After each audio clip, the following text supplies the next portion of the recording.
Test, test, test, test. Welcome, folks.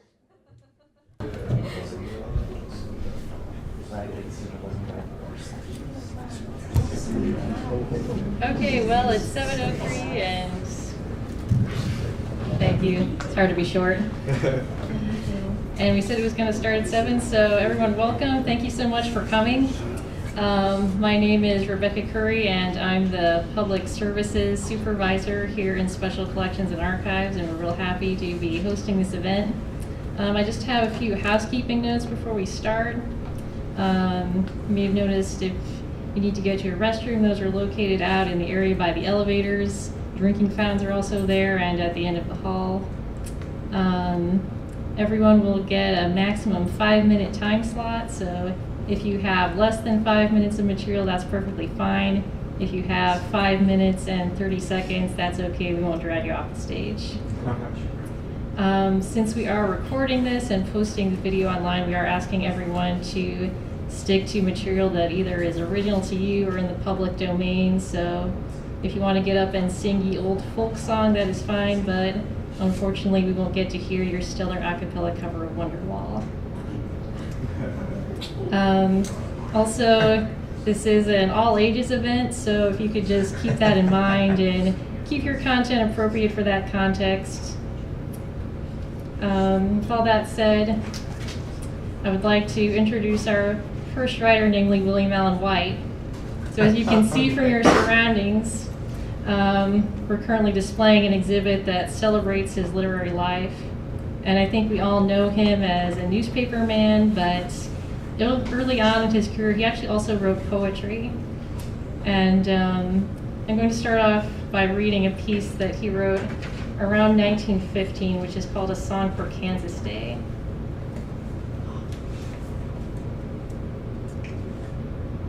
Wandering children of Kansas away, by mountain, by desert or sea, feasting or fasting, at prayer or at play, whatever your fortunes may be, open the doors of your hearts to the breeze. Prairie winds never are still. Hark to the surf of the cottonwood trees, the breakers that bloom on the hill. Open your soul's windows, lit in the sun, the prairie sun gay with delight. Where'er your wandering pathways have run, come home tonight. Come home where Kansas lies under the stars, twinkling back beauty and joy. Come and let homely love poultice your scars, leave off your restless employ. Come home where summer winds billow the wheat, where golden tides cover the sands. Come, let your heart's longing hasten your feet, and home unfetter your hands. Come where the sunflower eagerly bends, a tawny frank face to the light. So do our hearts seek the joy of old friends. Come home tonight.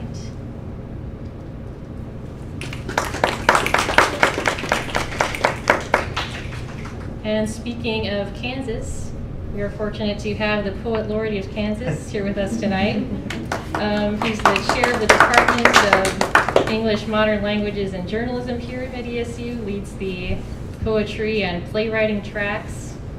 He's published 9 books, including Lisa's Flying Electric Piano. And of today, he is also the 2018 Royal Cross Distinguished Professor.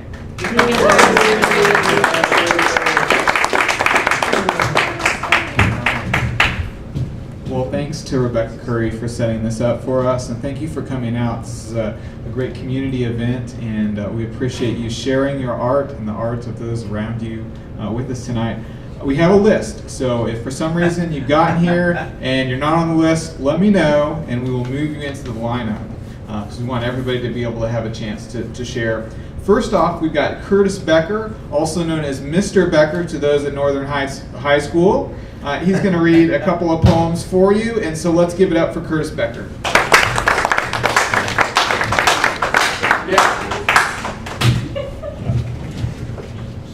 All right, thank you to my students for the applause there.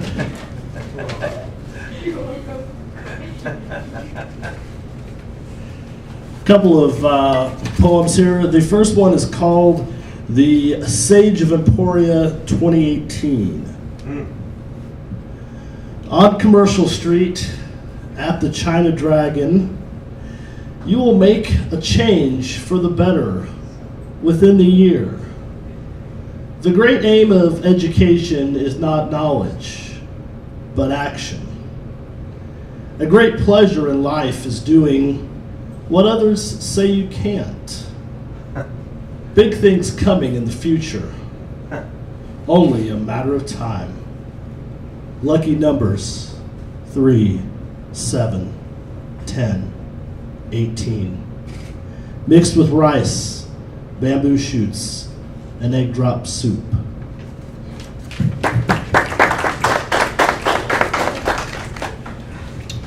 Okay, and the other one is entitled, What's the Matter with Kansas Now? What's the matter with Kansas now? Do we have any money in the state? Money for kids? Money for potholes? They say to follow the trail. Is there even enough money for a trail? What about the arts? Are they important? Poetry, theater, journalism, painting, sculpture, philosophy, important? Funded? Maybe if we stop thinking, nothing will be a matter with Kansas anymore.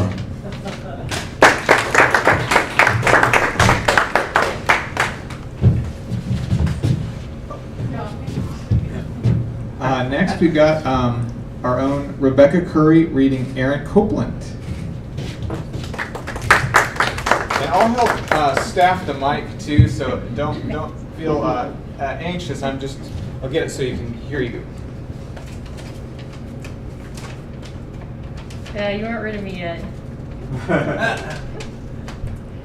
So just a note, this is a poem that I actually wrote when I was in graduate school. Spent a lot of time listening to classical music station then, and on the 4th of July, they would emphasize American composers, which in practice mostly meant, let's see how many Aaron Copland CDs we have. So I proceeded to write this poem.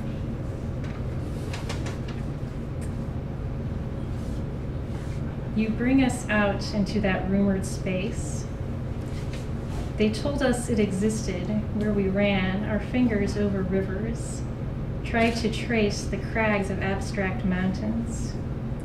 As we scan the Atlas territories, what we see is only heard, a swath of prairie grass, the landscape of a single stone or tree, cold water in some Appalachian pass. We listen to imagine that we live in bodies made for dancing, that we know what lies beyond our borders. All you give is bright conjecture. We can never go where theories of horizon lead the eye toward distances the color of the sky.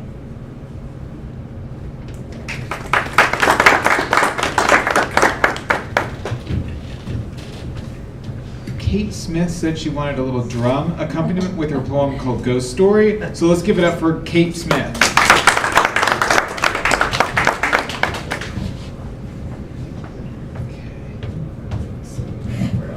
Do get close to it so that we can make sure to hear you for posterity. Can everyone hear me? Yeah?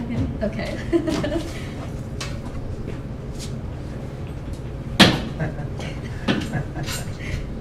Just a second here.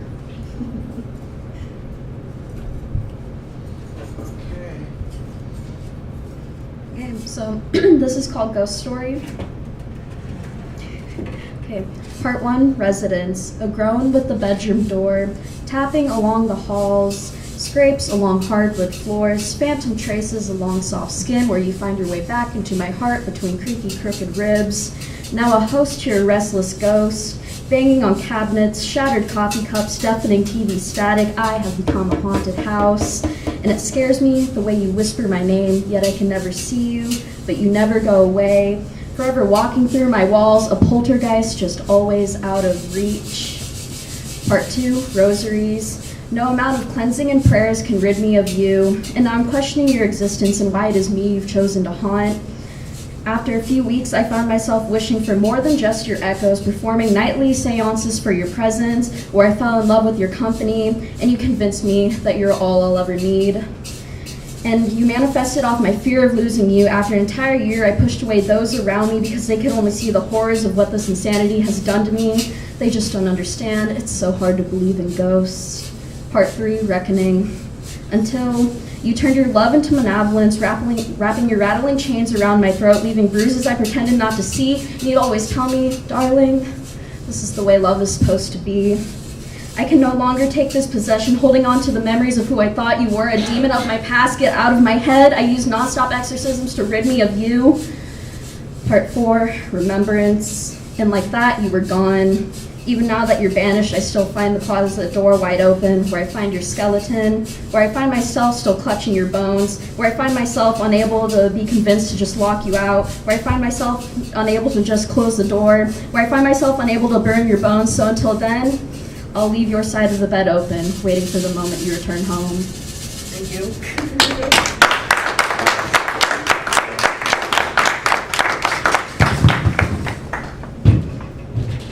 All right, that was fun. If anybody else wants drum accompaniment, I'm here for you. Next, we've got Brittany Hanks reading In Cold Water. Let's give it up for Brittany.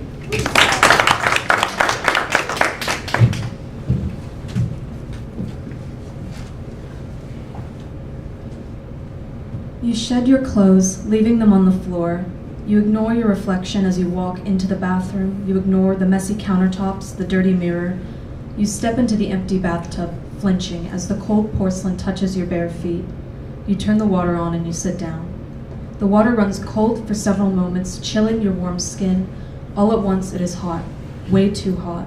You twist the handle and breathe through the pain of scalding water on sensitive skin, and now it feels fine, and you flip the metal switch that closes the drain. As the water rises, your anxiety falls, and for now, you feel okay. The water has filled the tub and you shut it off, ears ringing in the sudden silence. You sink down, laying against the back wall of the tub, the one that is slanted, meant to lean against, but not at the right angle to be comfortable. Your mind wanders, your eyes roam, counting the specks on the ceiling. The water is too cold. You lose track of time, replenishing the warm water, losing yourself in idle thought, occasionally whispering to the air, I should wash my hair today. You know you won't. It's been too long, but you don't have the energy. I could at least watch some videos to pass the time. Your phone sits abandoned on the floor next to the tub. You dry your hands on the towel you left on the floor, and you scroll through Facebook for 23 seconds. You throw your phone back on the floor. You forgot to check the time.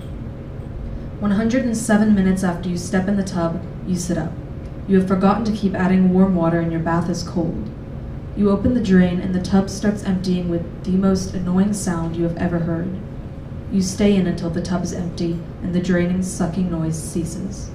You stand up and grab your towel, wrapping it around you and walking into your bedroom. You dry off halfway, then give up and toss the towel aside. You stare at the dresser for a long moment, and you put back on the clothes you were wearing before.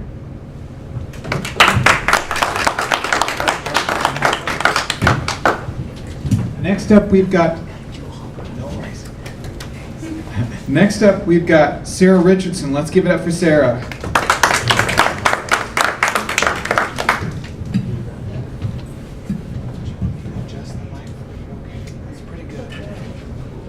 Can everybody hear me? Yeah? Okay. I've got 4 poems today, and they're all pretty short and very new. So I'm going to start it off with commercialization. Sometimes the noise, it gets to me, and I'm caught in this blinding, binding, numbing, dumbing, this, the modern breath of civilization, this asphyxiation, commercialization. The turning, whirring wheel, the cranking, clanking cog, the chugging cough of the greasy engine we all fuel, the constant advert after commercialization. It calls, choose red. It croons, choose blue. It cries, choose us. We know you. Commercialization. Takes a foothold, builds a wall, so sold we are that this insensitivity, this loss of anonymity, this has become our normalcy. So easily we walk willingly to commercialization. This procreativity of its productivity, this flashing facade, on this we find our eyes fixed, on another and another and another takes its place, standing in its space, we become this commercialization.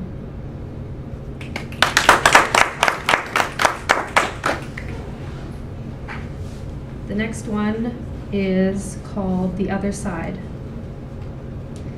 Brother, I want to know, when is it enough? And how can you tell? Where is the line? Why mustn't I cross? And what happens if I do?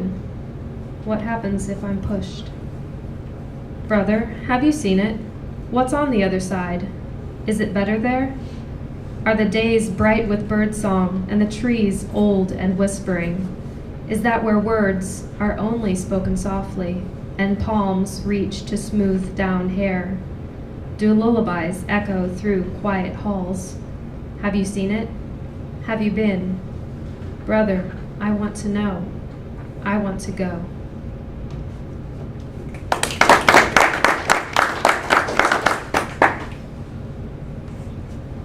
This one is very short and it is untitled. I've kept his shoes in their box, tucked into yellowing tissue paper. Their leather toes are tooled with his name. Every march, their smooth soles fit into my palms.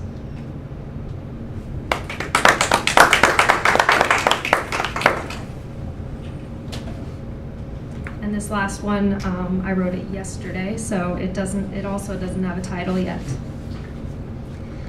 I found a single starfish, washed aground, saw it limp and lost atop a sandy mound. It was crowned in sea foam, drowned in morning, light blaring bright between us.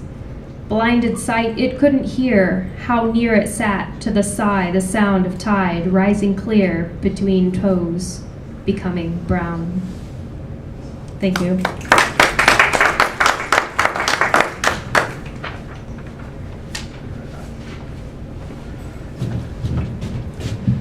Jacob, do you want to read? Yeah. Next up, Jacob Gerber.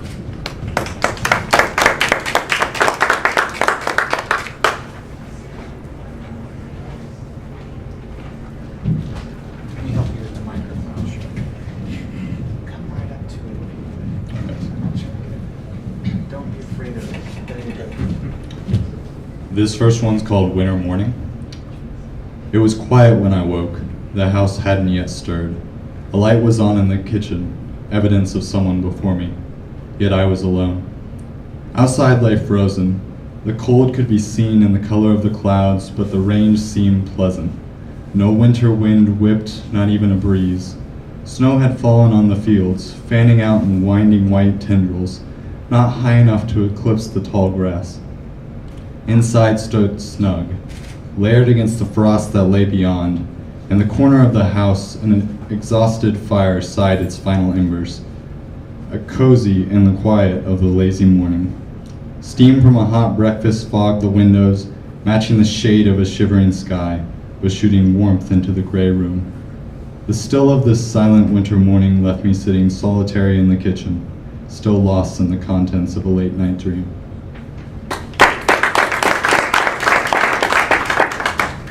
And this next one is called From the Edge of the Party.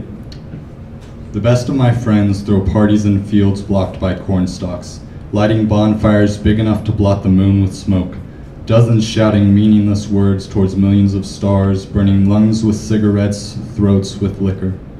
The best of my friends kill time in fields blocked by corn stalks, caught up in questions unspoken, pining for peers' opinions, but still not giving a damn. The future never seems so far as when it's staring you in the face, glancing back at what might be nothing, and forwards to what they hope is something.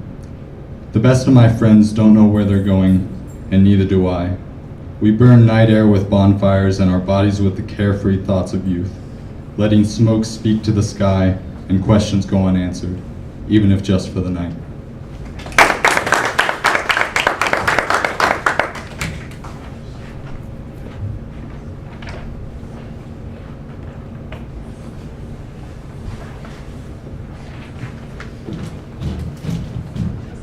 next up, we've got Zach Putnam, and he's going to read, he's going to play for us an original song called Hollow, and we'll give him a little bit of time to move his stuff about. Just to forecast events to come, Isabel Rowley is going to be reading in a little bit here too. And if you have come in a little bit late and you want to read, let me know, and we'll put you into the lineup. And he's getting his stuff together. I just have to tune it really quick. All right. We tune here because we care about your ears and your hearing. I'm not the greatest singer. I don't want to make it worse, with the guitar. So. No. This will be great. All right. I'm trying to think here. Oh. Well, we'll do. Did you break a string? Oh, I hope not. All right. While I was looking at that, I'm going to do a Willie Mountain White quotable because there are a bunch on the walls there. Okay. That's great. Okay. You've been spared a Willie Mountain White quotable, but there will be more to come. Still tuning. I got one or two more. Okay. Be patient. Okay. You can't make it rain by gawking at the clouds. William Allen White. Yeah.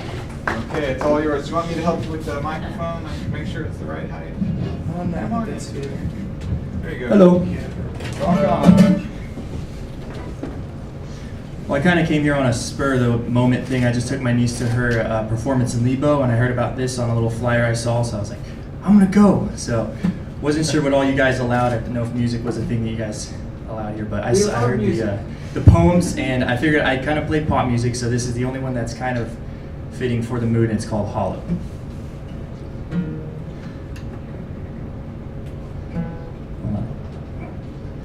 All right, here we go. Never mind. We'll get there. All right. Do we have any musicians in the house? Like anyone that plays any instruments? I play drums. Drums? Yeah. I started with drums whenever I was a little bit. I couldn't get the hang of it. It was so hard. Sorry.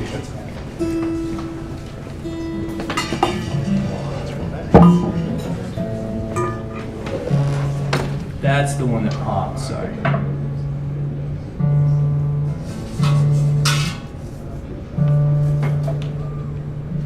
All right.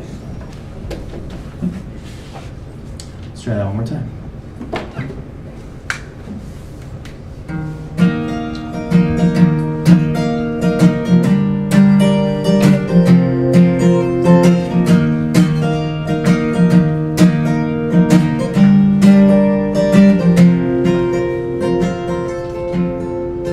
You bulldoze through another day, haven't got a reason to get up, so you're sleeping late. We're all waiting on something worth living for.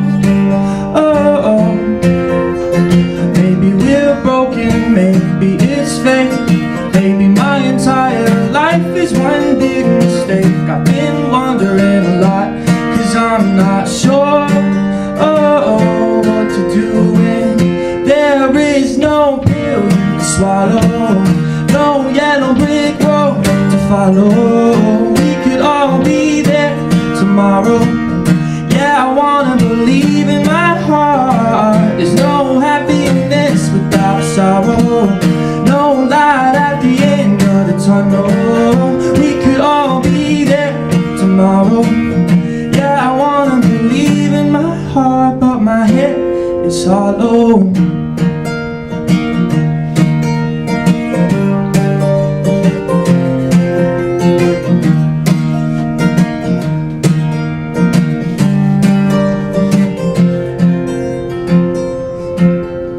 I wear my heart out on my sleeve. Sometimes people aren't who they appear to be. You're lying to yourself, saying you're not insecure. Oh, so look at your reflection, what do you see? Another face, fleeting youth, instead of chasing his dreams. We're into making mistakes now, 'cause we don't know what to do when there is no pill you can swallow, no yellow brick road to follow. Yeah, I wanna believe in my heart. There's no happiness without sorrow, no light at the end of the tunnel. We could all be there tomorrow. Yeah, I wanna believe in my heart, but my head is hollow.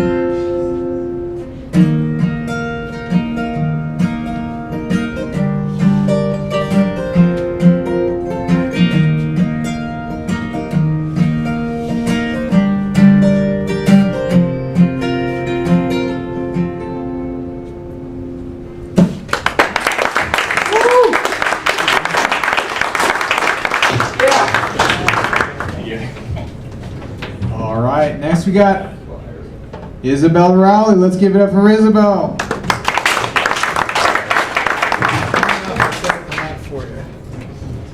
If you need the mic stand, let me know, or the music stand, and I'll adjust for you. Otherwise, we'll get it out of the way. Come on up to it. We need to be able to hear you for posterity. All right, cool. Okay. I'm not used to using a microphone, so we'll see how this goes. I'm going to be reading an original poem called One Foolish Heartbeat. One little heartbeat, tired from work, makes its way home through the snow. The air is cold, the cobbles are bare, to the path its owner stays true. One little heartbeat, longing for change, looks to the white winter trees. Boughs above buckle and groan with their weight, while they dance in the cold winter breeze. One little heartbeat of curious mind takes a step off the worn path, shivers and thinks of the warmth found inside, then turns without e'er looking back. One little heartbeat, a little afraid, pounds forward through fresh-fallen snow, thinks of its family and being alone, then deeper in darkness it goes. One little heartbeat, alone in the woods, revels at sights to be seen. The rippling willows hide a skewed grin, the brook laughs softly through the trees. One little heartbeat, beating too fast, realizes what it has done. So do the eyes as they peer through the leaves, and now the night's truly begun. One little heartbeat quivers in fear, its notice to the green glowing eyes. No bodies attached, the heartbeat pounds, for here it knows it will surely die. One little heartbeat, running too fast, slips up and falls to its knees.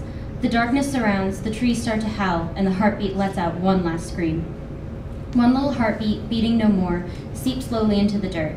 The forest encloses what little remains and waits for the next wandering heart.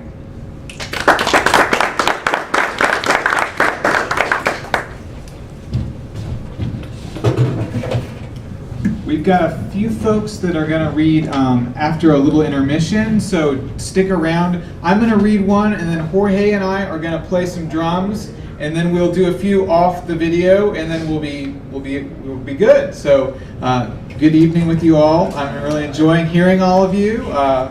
This one is a flash fiction piece, or a short story called Snatching Rip's Hi-Hat. Maria Helen of the 4 high school area belongs to Rip, a drummer bodybuilder, a senior from North. He's built like He-Man or Stretch Armstrong. You could pull and he'd be all muscle, plastic, pink, no fat. Rip is ripped, though we don't call it that in 1992. It's jazz cabaret season, and we kids travel from school to school with our horns and drums and hard black cases, one bus full, and play while our parents slurp store-bought sauce and spaghetti, fundraisers to buy more trumpets and saxes and drums. When we unpack the back of the bus, we discover our hi-hats missing, probably left in the band room, and everyone knows you need that hi-hat swish, swish to swish for big band.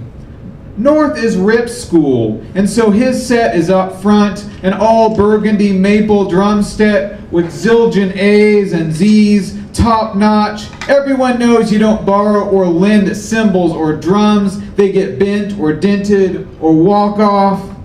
We play first in 3 minutes, and so we need to find a hi-hat fast. DeAndre sits cool by the black and yellow Shawnee Mission West drum set, slouched like he's sipping from a cigarette, and I ask and he says, "No, fool." McPhee sits atop the east, white, and blue rhythm ship. He tightens the knot of his tie and says, "Too rich for you."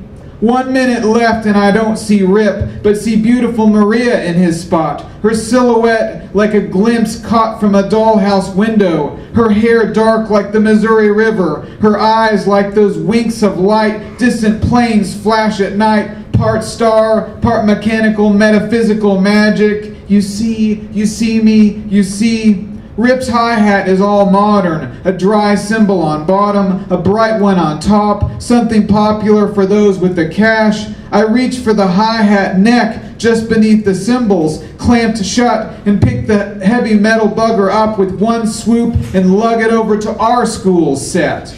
We're on. I open the hat halfway and give it a funky swish and click. My drumstick, like a twirler's baton or a conductor's wand, one motion, and the rest is magic, music. Our band leader stands and waves his little T-Rex arms a little too close to his body. A 1, a 2, a 1, 2, 3, 4, and I swing as hard as I can, hit through the wide cymbal, and with each stroke, attack and ring, chick the hi-hat hard on 2 and 4, like steering a dump truck. I drive the big band, lay down time like thick tire tracks, follow, follow, follow. About quarter way into the tune, Rip enters the room, a thick shadow in indigo cabaret. He stoops and looks, yep, that's my hat. He stops, is that a grin? He swings an arm around Maria and sits and watches like a man watches a cockfight, waiting for the blood. I try not to look. When we finish, Rip stands and flexes and claps. His biceps bulge like big tree knots, jut through his white dress shirt. He flashes his perfect teeth, dons his black sports jacket, and comes to the stand. Is North next? I thought West was. Rip just stands in front of me, buff, mountain-like, then holds out his ham, and we shake, more like he crushes me. My fingers in a clamp, a winch. Not malicious, though. This is his regular grip. Nice one, mighty flea, he says, and I clamp shut the shiny hat and hand him the stand, my arm trembling. He takes his hi-hat back, like whisking a broom away from the handle, nothing for him, and he passes, and I look, and Maria's winking, wagging a finger at me. Her pleas must have saved me again. Don't borrow a hi-hat. So Jorge and I are going to play a little drums, and so let's welcome up physics professor Jorge Ballester.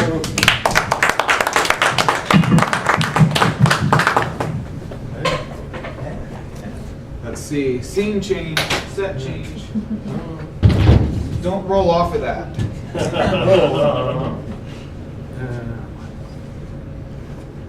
Maybe we could do blue or something, or whatever comes to you. Yeah, oh gosh. If you put the It's totally unplanned, by the way. if you put the label towards the front, it sounds a little bit better.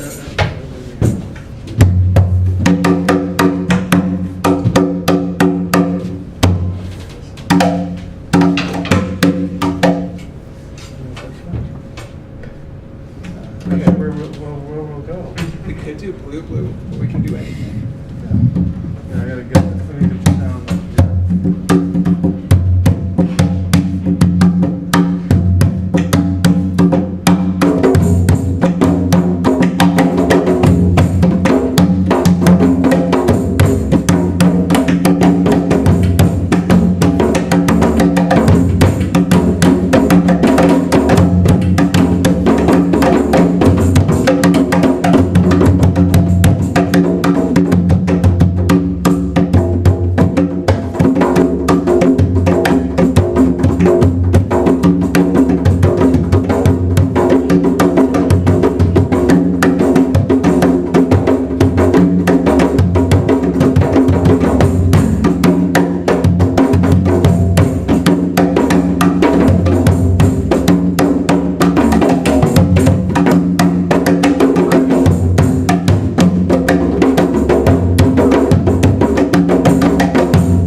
totally improvised moment. It will never sound that way exactly again.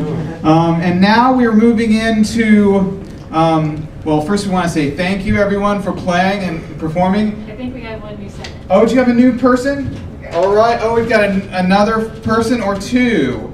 Excellent. Let's see. Let's give a hand for Victoria Williams. And let's clear you out the space here. Push these backwards. Okay, come on up and get close to it so we can hear you throughout the ages. I was hoping I'd have a little more time to mentally prep myself for this, but I guess we'll just go for it. Alright, so this is like a flash fiction piece, like a rant, and it's called Waitressing. You would never guess what happened at work today. Is that a cookie? God, I need a cookie. Hand it over. Anyway, I'm at work, and this mean-looking lady comes in with her daughter and husband. I hope I don't have them, because I'm new, and I'm still sensitive to harsh words, right? Well, the hostess comes back to the kitchen and nods at me. This hostess doesn't like me all that much, and I groan. I know this table's gonna suck. Anyway, I grab my pen and put on a smile and hope they aren't as mean as they look. Of course, it's IHOP, so everyone is cranky and mean, and I hate it. I hate this job so much. I took their order, okay? And I bring their food when it comes. Well, the kitchen messed up, and this woman has a cow. She gets so angry at me, the manager just watches. Doesn't help me at all. Like, come help me, please. I'm still new. I apologize and go rip the kitchen a new one. They fixed the order, but it's still messed up.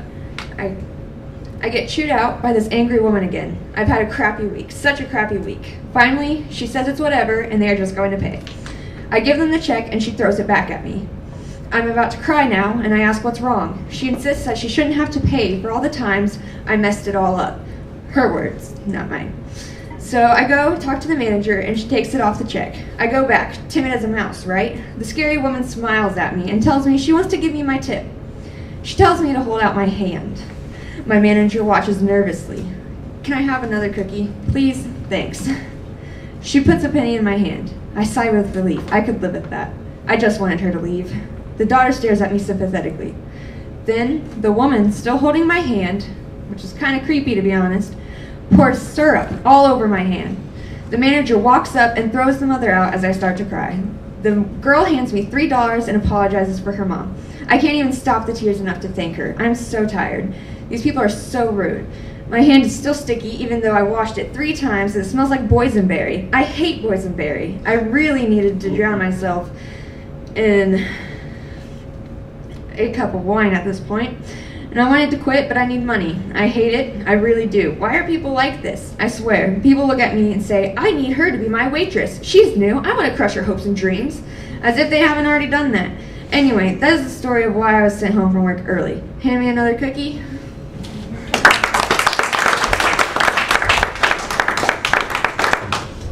All right, we've got another poem by Isabel Rowley. Let's give it up for Isabel again.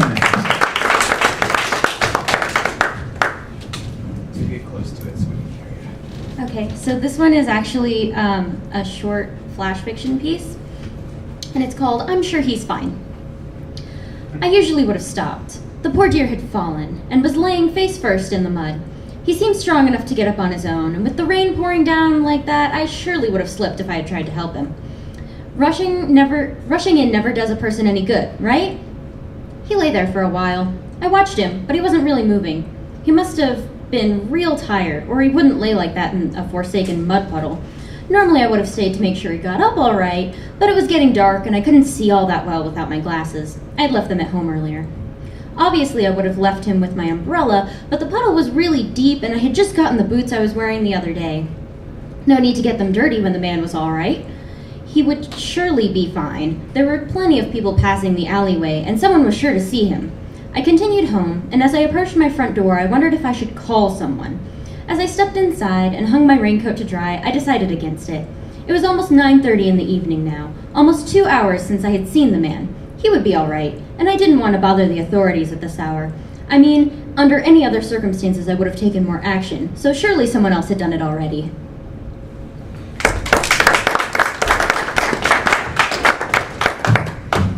right, thanks a lot, folks. Now we're going to move into the next section. So that's kind of like a scene change here. So here we go. This is the camera off part. Okay, so